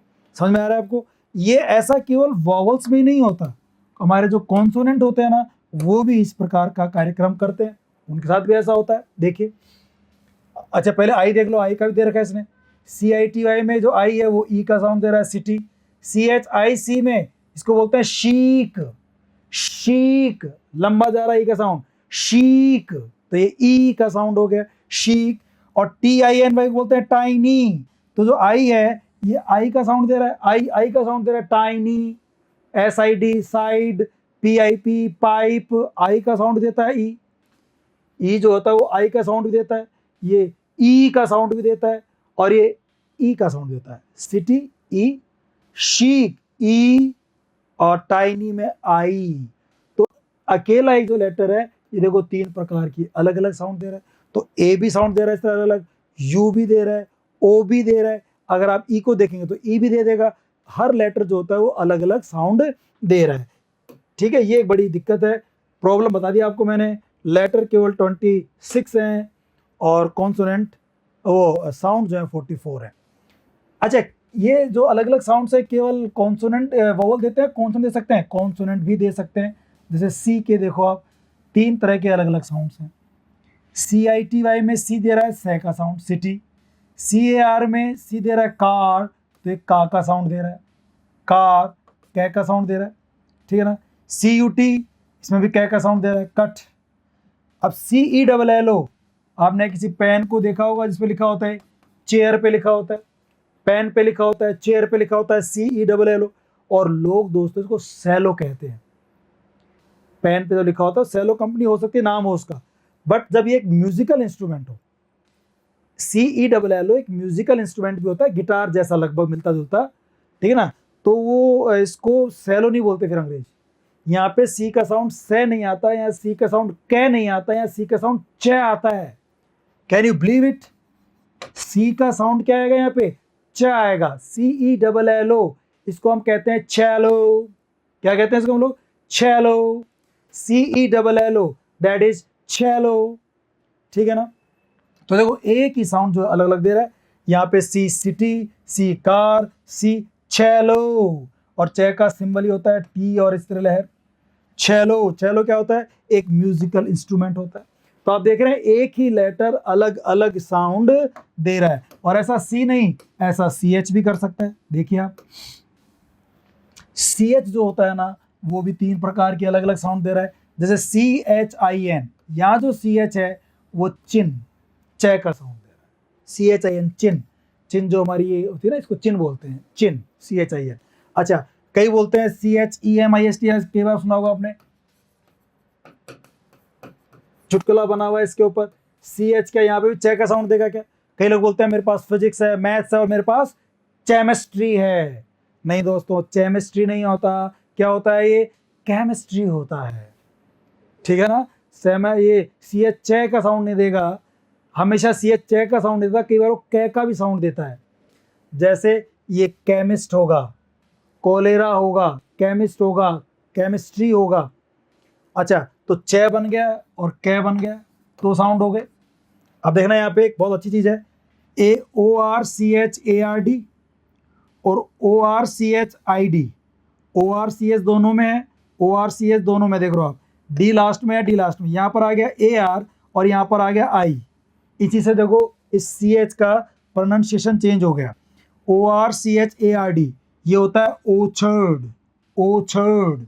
च का साउंड देगा TH, वो CH, कै का च का साउंड देगा, और इसको बोलते हैं ओछर्ड, बगीचा, ओछर्ड, जिसमें वो लगे होता है ना, खूब सारे फल लगे होते हैं। एक बगीचा होता है टाइप का, जो चारों तरफ घिरा हुआ होता है, एनक्लोज होता है, कोई दीवार वार लगी होती है, कोई तारबंदी करी हुई होती है, एनक्लोज होता है, और उसके अंदर फ्रूट्स के पेड़ लगे हुए होते हैं, उसको बोलते हैं ओछर्ड। यहाँ पे जो CH है वो च का साउंड दे रहा है। एक होता है ORCHID, ठीक है ना, ये होता है ऑर्किड, ये कै का साउंड देगा, ऑर्किड। ऑर्किड एक फ्लावर होता है एक प्रकार का, ऑर्किड एक फ्लावर होता है। तो देख रहे हो आप, AR लगते ही यहाँ पर इसका साउंड च बन गया था, और इस AR के आई आ गया तो कै बन गया। तो अब CH बीच में आ जाएगा तो च बनेगा, कै बनेगा। नियम नहीं बना सकते, आपको हर शब्द के प्रोनाउंसिएशन इस तरह से देखने होंगे, ठीक है ना। तो आई होप कि आपको बात समझ आ रही है कि समस्या है क्या, इसका सोल्यूशन भी मिलेगा आप लोगों को। बट अभी हम बात कर रहे हैं कि देखो इंग्लिश में बड़ी दिक्कत है कि यहाँ लिखते कुछ और हैं, बोलते कुछ और हैं, उसी पे हम बात कर रहे हैं, और काफ़ी इंटरेस्टिंग चीज़ों को हम देखने की कोशिश कर रहे हैं, ताकि आपकी इच्छा हो कि यार हमें फोनेटिक्स तो पढ़ना पड़ेगा, वाकई में समस्या तो है। देखिए CH, अभी 2 साउंड आए थे, च और कै। क्या हमेशा ये च और कै का साउंड देंगे? क्या हमेशा च और कै का बनेगा? नहीं। देखना आप, एक शब्द देखिए आप, MACHINE, CH आ गया। अब अगर च बोले तो क्या बनेगा? ये मचीन, मेरे पास एक मचीन है। सुनने में अजीब लग रहा है, कोई बच्चा कोई तोतला बोल रहा है, लग रहा है मचीन, नहीं, मचीन नहीं होगा। अच्छा, क्या बोलूं तो मेरे पास एक मकीन है, नहीं, मकीन भी नहीं होता। तो क्या होता है? मशीन। CH क्या होता है दोस्तों? मशीन। तो श का साउंड भी आता है, च, कै और श।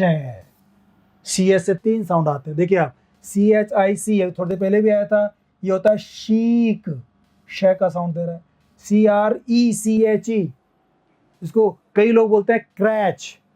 मैं जब ऑफिस जाती हूँ तो मेरे बच्चों को मैं क्रैच में छोड़ी आती हूँ, उसके बच्चे तो क्रैच में पढ़ते हैं। अमूमन लोग, कॉमन लोग यही बोलते हैं, बट दोस्तों ये क्रैच नहीं होता, ये क्रैश होता है, crash. This is crash, crash में श का साउंड देगा सी एच। क्रैश वो जगह होती है जहाँ छोटे बच्चों को रखा जाता है, पाला जाता है।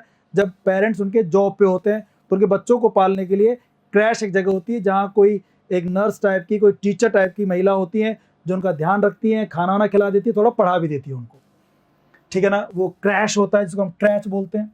देखो ये MACHIN मशीन होगा, मशीन। CHASSIS, ये बड़ी देखो इंटरेस्टिंग चीज़ है। CHASSIS, CHASSIS, इसका सिंगुलर भी यही होता है, इसका प्लूरल भी होता है। सिंगुलर भी यही होता है स्पेलिंग, प्लूरल की स्पेलिंग भी यही होती है, पर दोनों में उच्चारण अलग अलग होता है। CH का उच्चारण यहाँ पर भी श है, ठीक है ना। अब देखो CHASSIS, मैं आपको बताऊं अमूमन लोग इसको गलत बोलते हैं। Most of the people speak wrong, most of the people speak this word wrongly. इस वर्ड को वो रॉन्गली कहते हैं, गलत तरीके से बोलते हैं। कैसे? देखिए इसको, ये एक्चुअली होता क्या है, एक फ्रेम होता है, जैसे आपने गाड़ी होती है, बस, ट्रक, कोई भी गाड़ी, उसका एक फ्रेम होता है जिस पर उसकी बॉडी बनती है पूरी, उस पर कांच, छत, खिड़की ये सब लगती हैं, ठीक है ना। तो वो जो मेन जो इंजन होता है, जो बेस होता है उसका फ्रेम गाड़ी का, उसको हमारे यहाँ लोग बोलते हैं चेचिस। चेचिस, इसका उच्चारण करते हैं लोग बाग चेचिस। ये चेचिस नहीं होता है ना, जैसे भाई गाड़ी का चेचिस आ गया, ये तो गाड़ी का चेचिस है, ये चेचिस नहीं होता। CHASSIS, इसे इंग्लिश में कहते हैं शैसी। क्या कहते हैं इसको हम लोग? शैसी। CH से का साउंड दे रहा है। एक फ्रेम होता है जिस पर व्हीकल बनता है, गाड़ियां बनती हैं, और इसके प्लूरल की स्पेलिंग वही होती है लेकिन उच्चारण बदल जाता है, इसको बोलते हैं शैसीज। शैसीज, ठीक है ना, ज लग जाता है लास्ट में, शैसीज। तो आप समझ रहे हैं, जिसको हम चेचिस बोलते थे, कई तो आज भी चेचिस बोलते हैं। जैसे लोग अपने अपने गांव में जब लड़ाई हो जाती है तो लोग बोलते ही हैं कि देख ज्यादा बकवास मत कर, नहीं तेरा ना 2 घूंसों में चेचिस बिगाड़ दूंगा मैं। चेचिस मतलब आपका मेन फ्रेम, चेहरा, चेचिस बिगाड़ दूंगा। सुनने में अच्छा लगता है, बोलने में भी थोड़ा स्ट्रांग लगता है, लेकिन ये गलत उच्चारण है। आप किसी का चेचिस नहीं, आप किसी का शैशी बिगाड़ सकते हैं, बट मजा नहीं आएगा शैशी बोलने में, वो फील नहीं आएगा कि देख बकवास मत कर, मैं तेरा शैशी बिगाड़ दूंगा, ये नहीं हो पाएगा। शैशी मत बोलोगे, वहां पे चेचिस बोलोगे तभी मजा आएगा। बट अपन इंग्लिश की बात करें तो सही प्रोनाउंसिएशन तो इसका शैशी होता है सिंगुलर में, और प्लूरल में इसका शैशीज होता है। बात समझ आ रही है आपको? CH जो है वो कितने अलग अलग तरह के साउंड दे रहा है, ये हम समझने की कोशिश कर रहे हैं। आगे बढ़ते हैं दोस्तों, और देखते हैं हम लोग। अब देखो ये OUGH, अब तक तो हम लोग एक एक लेटर पढ़ रहे थे, OEICCH। अब कई बार ना एक ग्रुप ऑफ लेटर्स, एक साथ कुछ ग्रुप आ गया लेटर्स का, वो हमेशा क्या बोला जाएगा, ऐसा कोई रूल नहीं है। थोड़ी देर पहले आया था कि भाई LOGY, ये 4 लेटर का एक समूह है, ग्रुप है, क्लस्टर है, इसको क्लस्टर भी कहते हैं। ये फिक्स है इंग्लिश में, ये हमेशा लजी बनेगा। हिंदी में अगर हम बात करें तो इसका प्रोनाउंसिएशन हमेशा लजी होगा। MENT का मंट होगा, LOGY का लजी होगा, ये फिक्स है। OUS का अस होगा, ठीक है ना, CIOUS का सस होगा, फिक्स है, वो तो फिक्स है।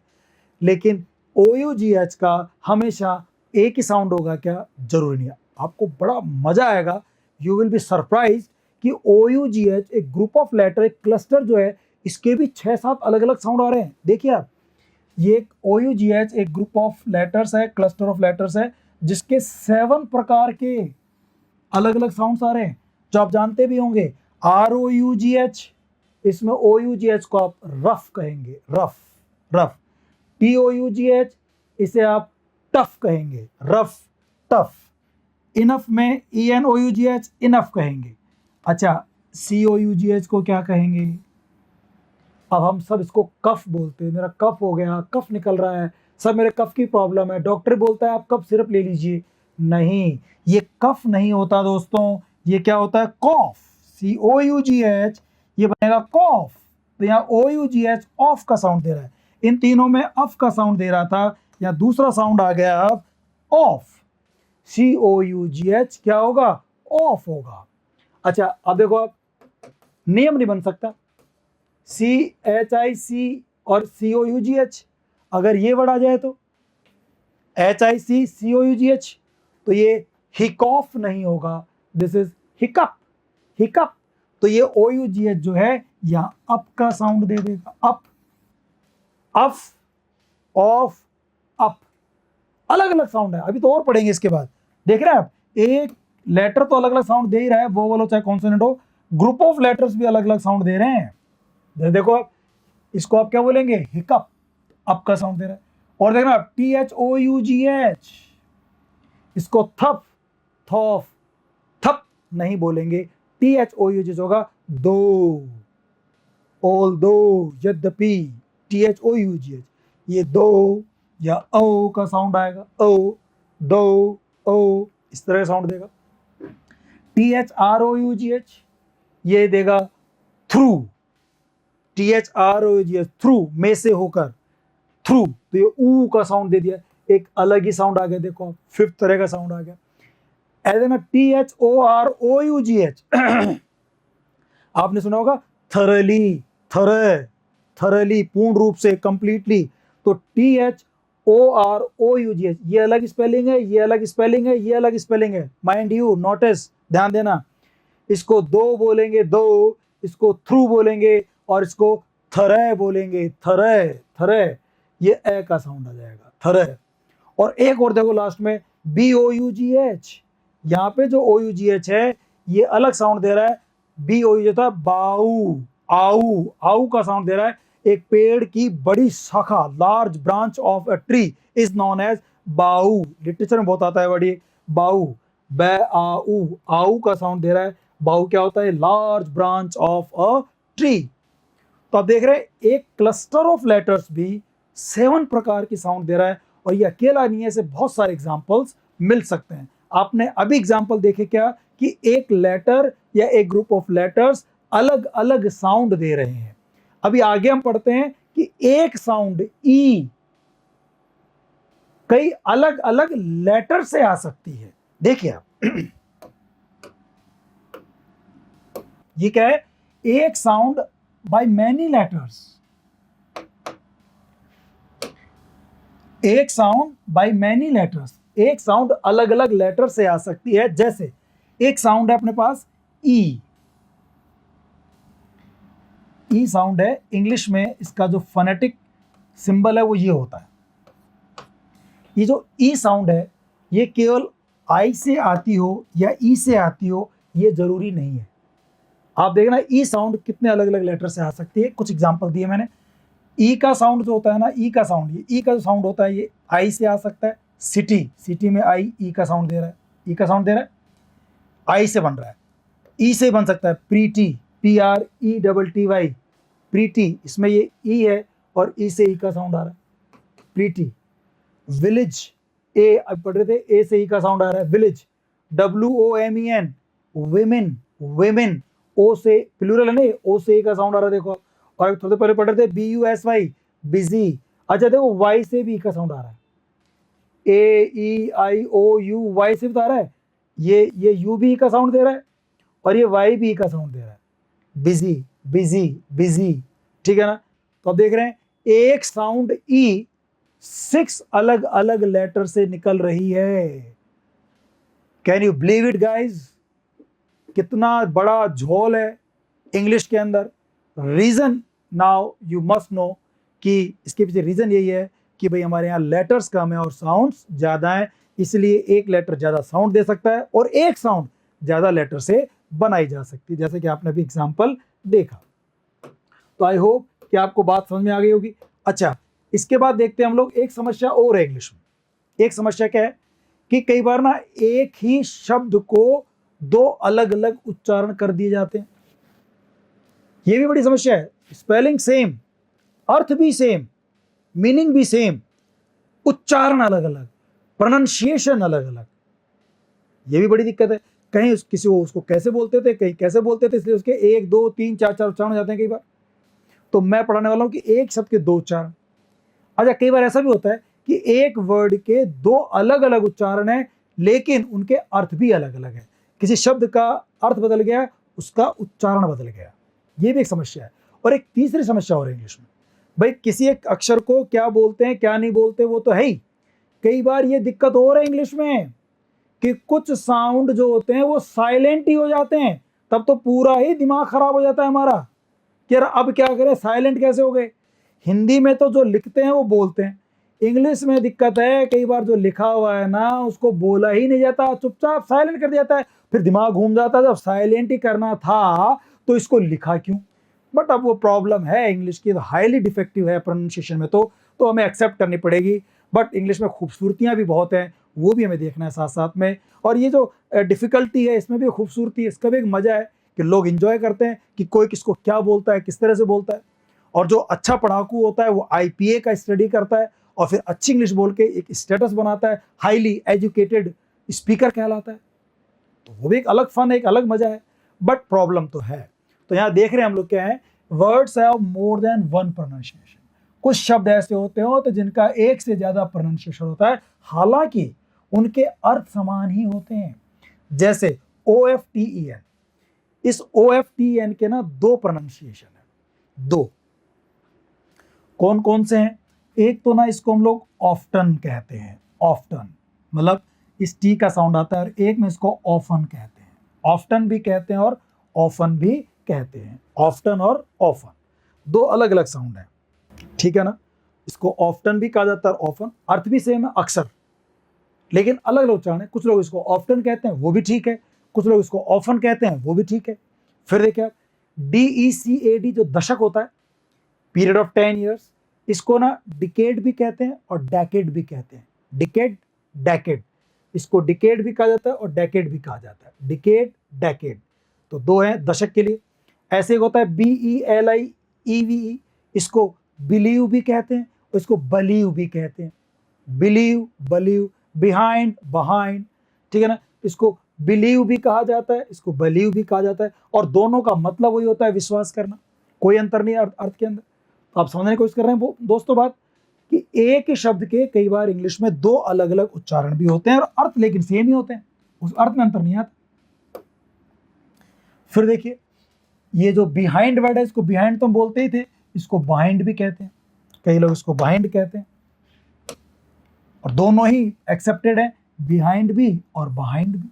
ऐसे ही MENTOR को मेंटोर भी कहते हैं और मेंटर भी कहते हैं। आजकल आप देखा होगा मेंटोर का ज्यादा प्रचलन चल रहा है, लोग इसको मेंटोर बोलते हैं कि ये मेरे मेंटोर हैं, ये मेरे गुरु हैं, ये सिखाने वाले हैं, तो मेंटोर, मेंटर। मंडे ज्यादा प्रचलित है, बट इसको मंडी भी कहते हैं। I'll come there on Monday, but आपने मंडे सुना होगा, मंडे भी सही है और मंडी भी होता है। ऐसे ट्यूसडे, वेंसडे सारे होते हैं, डे को डी भी बोल देते हैं। फिर देखिए, वेंसडे, आइदर, ईदर, EITHER को, जैसे हम कई बार आइदर बोलते हैं तो बच्चों को लगता है अरे यार सर गलत तो नहीं बोल रहे कहीं, ये तो ईदर भी होता है। अरे मेरे भाइयों समझो, आइदर भी सही है, ईदर भी सही है, दोनों ही प्रोनाउंसिएशन एक्सेप्टेड हैं। बस अंतर क्या है कि आइदर ब्रिटिश इंग्लिश में ज्यादा बोलते हैं, ईदर अमेरिकन इंग्लिश में ज्यादा बोलते हैं। अमेरिकन ब्रिटिश का चक्कर है, और आजकल तो ये हो गया कि जो ब्रिटिश लोग भी, जो नए यंग लोग हैं ना, वो भी आइदर की जगह अमेरिकन एक्सेंट ईदर बोलने लगे हैं। तो इसलिए आप देखना दुनिया में अब आइदर की जगह लोग ईदर बोलना ज्यादा शुरू कर रहे हैं। और फिर हम लोग मूवीज भी, वो इंग्लिश मूवीज देखते हैं जो अमेरिकन होती हैं, हॉलीवुड मूवीज होती हैं, तो अमेरिकन एक्टर्स और एक्ट्रेसेस उसमें इंग्लिश बोलते हैं, तो फिर वो आइदर क्यों बोले, वो तो अमेरिकन से, उनका तो इधर बोलते हैं, तो इधर बोलते हैं। हमें लगता है कि अंग्रेज इधर बोल रहे हैं, वो अंग्रेज नहीं, वो अमेरिकन हैं।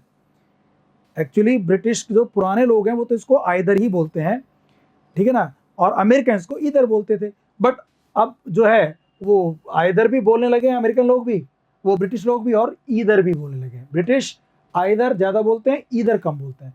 जो अमेरिकन हैं वो ईदर जो है वो ज्यादा बोलते हैं, आइदर कम बोलते हैं। ऐसे ही neither, neither, neither, neither, British और अमेरिकन, नाइदर और नीदर। तो ब्रिटिश अमेरिकन का चक्कर है, जो मैंने आगे नोट डाल के आपको समझा भी दिया है। देखिए, आइदर ब्रिटिश इंग्लिश में और अमेरिकन इंग्लिश में ईदर बोलते हैं। हालांकि यूके में जो नए लोग हैं ना आजकल, युवा लोग, वो भी अब ईदर बोलने लगे हैं। ये बात समझ आ गई आप लोगों को? ठीक है। तो एक ही शब्द के दो दो अलग उच्चारण, अर्थ जबकि एक ही है। अब इससे एक अलग बात भी होती है, जुदा बात भी क्या है, वो क्या है, कई बार क्या होता है, एक शब्द होता है, मैं बता रहा था थोड़ी देर पहले आपको, उसके दो अलग अलग अर्थ होते हैं। और अलग अलग अर्थ होते हैं तो उसके उच्चारण भी अलग अलग हो जाते हैं। कुछ शब्द ऐसे भी हैं जिनके अलग अलग प्रोनाउंसिएशन है तो अलग अलग मीनिंग भी है। कुछ ऐसे भी लिस्ट पढ़ लेते हैं, बड़ी अजीब अजीब बातें हैं। तो आपको अब लगेगा कि यार अब तो फोनेटिक्स तो पढ़ना ही पड़ेगा, ये चाहे परीक्षा में काम का हो चाहे ना हो, बट हाँ हमारी इंग्लिश को इम्प्रूव करने के लिए, प्रोनाउंसिएशन को ठीक करने के लिए तो बेहद जरूरी है। One word but two different pronunciation with different meaning. एक शब्द होता है जिसके अलग अलग मीनिंग होते हैं, उसके अलग अलग प्रोनाउंसिएशन होते हैं। जैसे एक शब्द है MINUTE, इसको मिनट भी कहते हैं और इसको माइन्यूट भी कहते हैं। मिनट और माइन्यूट, मिनट तो हो गया 1 घंटे का 60वां भाग, 1 मिनट 2 मिनट 60 मिनट में 1 घंटा होता है। और माइन्यूट होता है सूक्ष्म। आप सुना होगा कि उसने माइन्यूटली पढ़ाई की, बहुत सूक्ष्मता से, माइन्यूट से माइन्यूट बात को ध्यान रखता है, वो छोटी से छोटी बात को। तो माइन्यूट बोलेंगे तो सूक्ष्म हो जाएगा, मिनट बोलेंगे तो 1 घंटे का 60वां भाग हो जाएगा। ऐसे ही TEAR, इसको टीयर कहेंगे तो ये आंसू है, आंसू है। टीयर कहेंगे तो क्या है, ये आंसू है। और टेयर कहेंगे तो फाड़ना है। अगर टीयर बोलेंगे TEAR तो टीयर तो मतलब आंसू हो गया, आंसू जो आंखों से आते हैं। और TEAR एक वर्ब भी होती है, फाड़ना, टेयर, टॉर, टॉन। तो उस केस में फिर ये टेयर बोला जाएगा। तो एक ही शब्द है लेकिन उसके उच्चारण क्या है दोस्तों, अलग अलग हैं, ऐसा भी होता है। और देखिए आप, और भी कुछ शब्द हैं इस तरह के, उनकी भी लिस्ट देख लेते हैं हम लोग। LEAD, ये लीड अगर है तो नेतृत्व करना वर्ब है, और LED को अगर लेड बोल रहे हैं तो शीशा है। इसको लीड भी कहते हैं और इसको लेड भी कहते हैं, लीड और लेड दोनों होता है, ठीक है ना। लीड होगा तब तो नेतृत्व करना, लेड होगा तो शीशा हो जाएगा। ऐसे ही ROW, अगर ये रो है ना, रो में खड़े जाओ, रो में, रो पंक्ति। और एक राव भी होता है, राव, राउडी, राव यानी झगड़ा करना, झगड़ा, फसाद, ये एक नाउन के रूप में। अगर ये रो है तब तो ये पंक्ति है, लाइन में जो खड़े होते हैं, कॉलम और रो। अच्छा, अगर ये राव है तो झगड़ा है। ऐसे ही WIND, अगर ये विंड है तो हवा है, और वाइंड है तो चाबी घुमाना है। खिलौने में, घड़ी में जो चाबी घुमाते हैं ना, वाइंड करते हैं, वाइंड, वाउंड, वाउंड। और अगर ये विंड है तो हवा है, विंड से बनता है विंडो, जिसे हवा आती है। तो WIND को विंड बोला तब तो हवा है, वाइंड बोला तो चाबी घुमाना है, ठीक है ना। और भी एग्जाम्पल देखते हैं, देखो इसके जिनके दो अलग अलग अर्थ हैं, अलग अलग उच्चारण, अलग अलग अर्थ। HOUSEWIF, तो इसको अगर हाउस वाइफ कहेंगे तो पत्नी है, गृहिणी है जो घर को संभालती है। और ये इसको अगर हजिफ बोलेंगे, हजिफ भी कहते हैं इसको, हजिफ, अगर इसको हजिफ बोल दिया तो इसका मतलब सुई धागा रखने का डिब्बा होता है जो यूज करते हैं सिलाई मशीन के साथ में, जिसमें धागे की गिट्टियां रख देते हैं, सुई रखते हैं, वो एक डब्बा होता है, बॉक्स होता है, उसको हजिफ कहते हैं। पुरानी इंग्लिश की डिक्शनरी मिलेगा आपको, ऑक्सफोर्ड में तो मिलेगा ही नहीं, ये मिलेगा कैम्ब्रिज की एडवांस लर्नर, वो कैम्ब्रिज की प्रोनाउंसिएशन डिक्शनरी जो डेनियल जॉन्स ने लिखी है, उसमें आपको वर्ड मिलेगा ये वाला। और उस अगर आपको टॉपिक पढ़ना है तो आपको ना वो ग्रामर रखनी, वो डिक्शनरी रखनी भी चाहिए। इंग्लिश की जो डिक्शनरी है डेनियल जॉन्स वाली प्रोनाउंसिएशन की, उसको आप साथ में रखें। तो हजीफ यानी सुई धागा रखने का डब्बा। अच्छा, रीड अगर बोलते हैं READ को तो वर्ब की फर्स्ट फॉर्म है। अगर इसको रेड बोला तो सेकंड फॉर्म या थर्ड फॉर्म है। तो देखो, read first form, second form में इसको स्पेलिंग वही रहेगी, थर्ड फॉर्म में स्पेलिंग वही रहेगी, उच्चारण बदल जाएंगे। इसको कहते हैं रीड फर्स्ट फॉर्म में, इसको कहेंगे रेड, इसको कहेंगे रेड। फर्स्ट फॉर्म में तो रीड कहते हैं और सेकंड फॉर्म, थर्ड फॉर्म में उसको रेड कहा जाता है, ठीक है ना। बात समझ रही है आप लोगों को। और देखिए आप, CONDUCT, और ऐसे बहुत सारे शब्द हैं, CONDUCT नहीं, कई सारे शब्द हैं, बट स्ट्रेस में देखेंगे आप लोग आगे। इसको आप कॉन्डक्ट कहते हैं तो नाउन है, अगर स्ट्रेस यहाँ डाल देते हैं शुरू में, कॉन्डक्ट, कॉन्डक्ट। और अगर स्ट्रेस यहाँ डालते हैं बीच में तो फिर एक कंडक्ट हो जाता है, वर्ब, कंडक्ट। कॉन्डक्ट बोलेंगे तो ये नाउन है, कंडक्ट बोलेंगे तो ये वर्ब है। तो देखो आप, उच्चारण बदल जाने से, स्ट्रेस बदल जाने से अर्थ ही बदल गया। ये खूबसूरती भी है इंग्लिश की, थोड़ा सा आपको ध्यान रखना पड़ता है। ऐसे देखो, एक शब्द है डायरेक्ट, इसको डायरेक्ट बोलते हैं तब तो एडवर्ब है। जैसे आपने कहा गो डायरेक्ट, सीधे जाना, डोंट स्टॉप मीनवाइल, बीच में रुकना मत, गो डायरेक्ट। तो डायरेक्ट यहाँ पे एडवर्ब है जो गो वर्ब को मॉडिफाई कर रहा है, बट इसको डायरेक्ट भी कहते हैं, इसको डायरेक्ट भी कहते हैं। तो अगर इसको डायरेक्ट कह रहे हैं, डायरेक्ट, इनडायरेक्ट एडजेक्टिव होता है प्रत्यक्ष, प्रत्यक्ष, डायरेक्ट स्पीच नहीं होता, डायरेक्ट स्पीच, डायरेक्ट स्पीच। और एक होता है डायरेक्ट, डायरेक्टेड बाय, वर्ब होती है। डायरेक्ट बोलेंगे तो वर्ब हो जाएगी निर्देश देना, तो निर्देशक होता है ना फिल्म का, वो डायरेक्ट करता है मूवी को, वो निर्देशित करता है, ऐसे करना है, ऐसे करना है, ऐसे आपको एक्टिंग करनी है।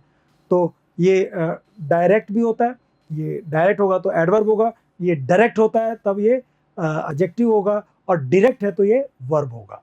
ऐसे कॉन्डक्ट है तो नाउन है, कंडक्ट है तो वर्ब है, माइन्यूट है तो सूक्ष्म है, मिनट है तो 1 घंटे का 60वां भाग है।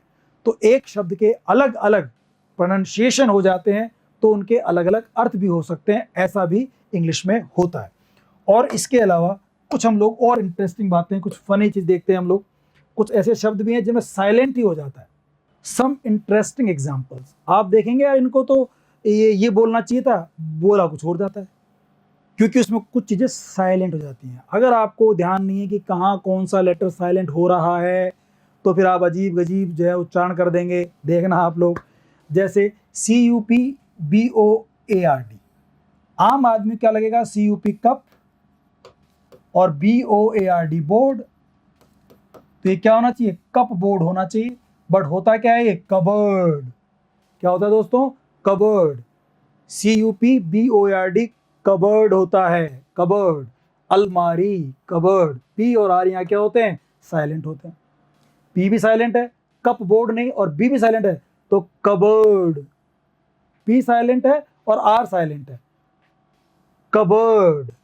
अच्छा, R के बाद तो वैसे जब कॉन्सोनेंट आता है ना, तो R क्या हो जाता है, साइलेंट हो ही जाता है ब्रिटिश इंग्लिश के अकॉर्डिंग।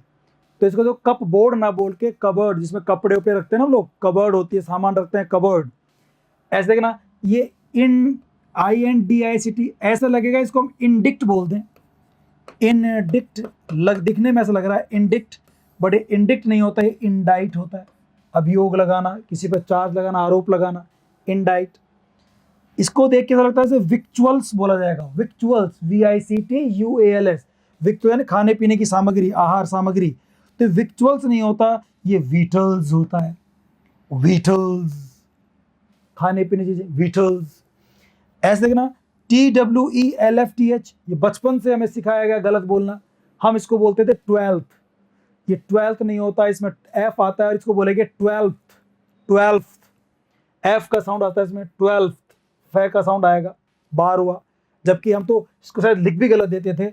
मुझे याद है कि मैं कई सालों तक इसकी स्पेलिंग यही लिखता था, 12th, कई सालों तक, until I saw the correct spelling of this word and correct pronunciation of this word.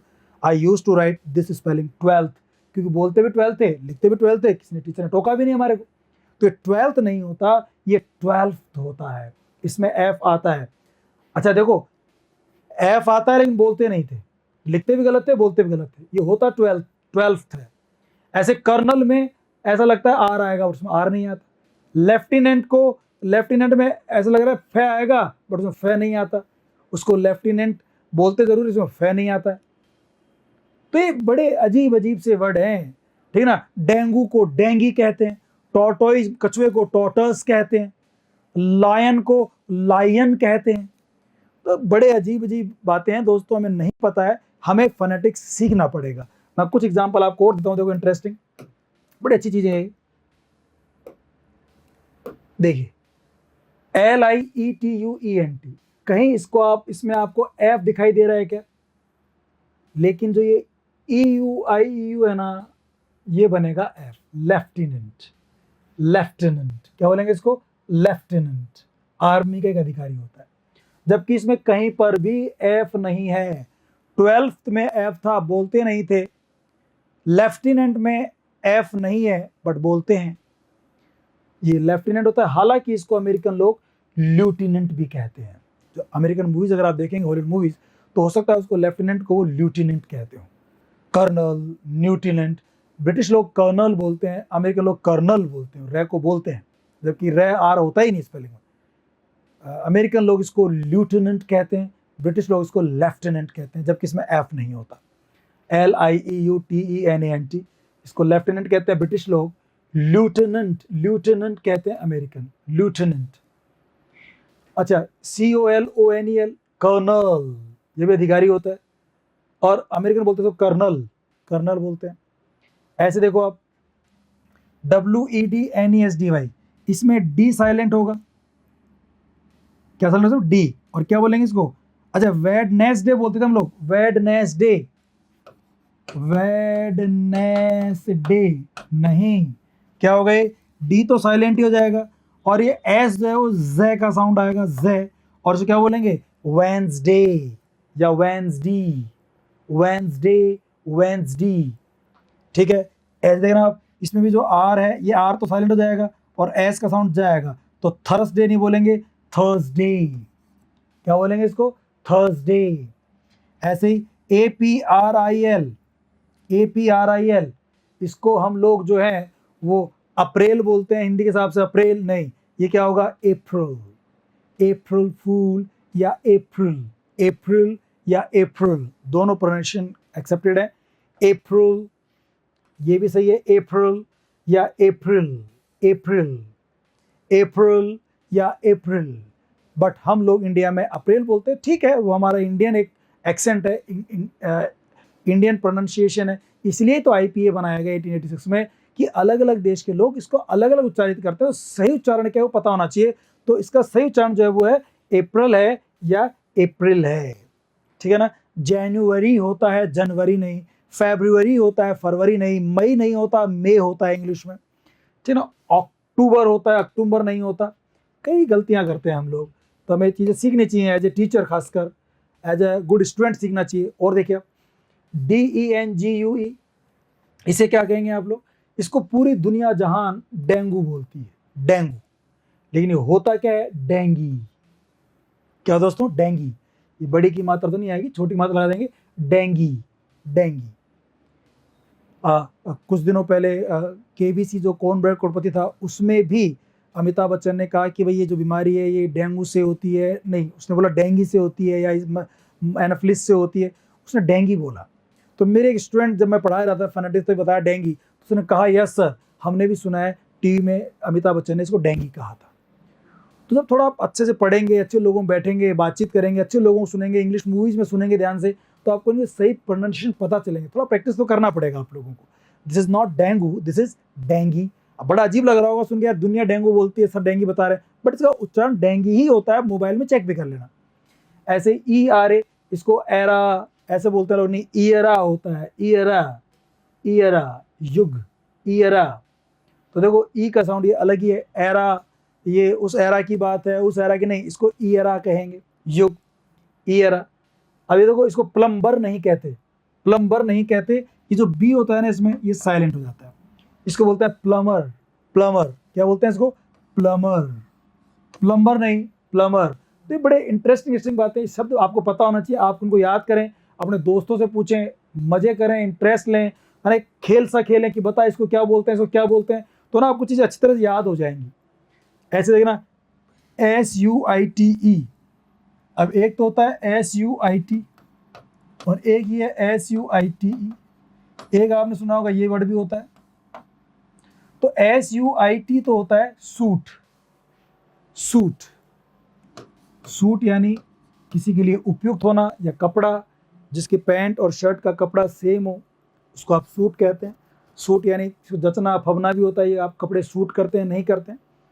एक होता है शूट, गोली मारना, और एक होता है SUITE, इसमें ई लगा दिया और ये बन गया स्वीट। बड़ा अजीब लगेगा आपको, SUITE, ये होता है स्वीट।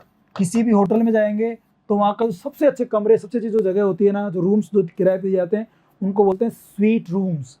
तो स्वीट रूम्स SWEET वाला नहीं होता, ये नहीं होता, SUITE, ये जो होगा ये स्वीट होगा, set of rooms in a hotel.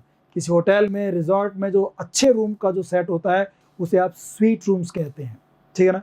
तो देखो SUIT स्वीट होता है, स्वीट होता है सेट ऑफ रूम्स। ऐसे CHERR2 तो CH क्या साउंड देगा, क्या ये च का साउंड देगा, या कै का देगा, या श का देगा, यहाँ पे श का साउंड दे रहा है। शरूट, शरूट क्या होता है, काइंड ऑफ शिगार, एक सिगार होता है जिसके अंदर 2 ओपन एंड्स होते हैं, दोनों तरफ से खुला होता है, उसको बोलते हैं शरूट।